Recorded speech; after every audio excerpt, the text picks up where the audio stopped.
As you know, my name's Christopher Watson. I've been an academic here for a few years now.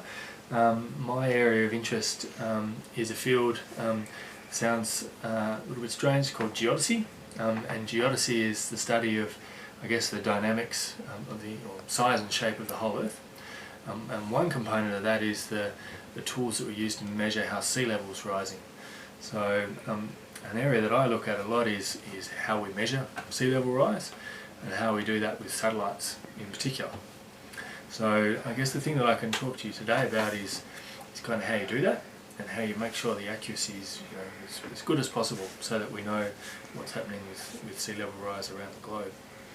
And a particular thing called a calibration site, so something that we use to check that the satellites are actually working properly.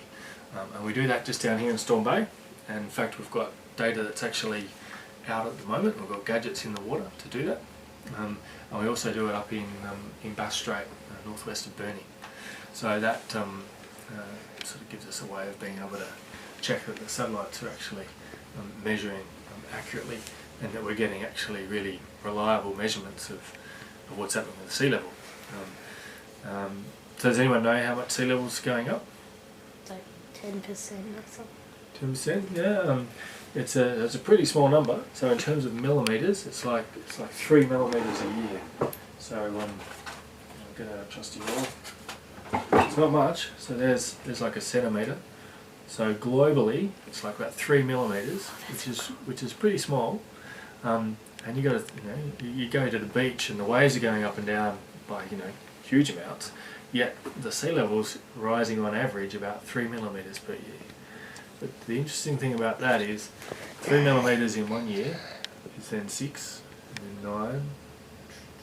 So it doesn't take very long to get higher and higher.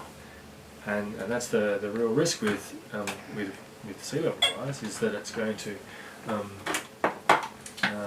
keep on rising and cause all sorts of coastal inundation. So everyone likes going to the beach in Australia. The beach is likely to change. And so that's why it's only a small number, but we need to really keep an eye on that and be able to measure it really accurately. And that's what we do from space. And yeah, I'm more than happy to keep talking about all sorts of sea level stuff, but perhaps it's time for you to ask me some specific questions, if you like.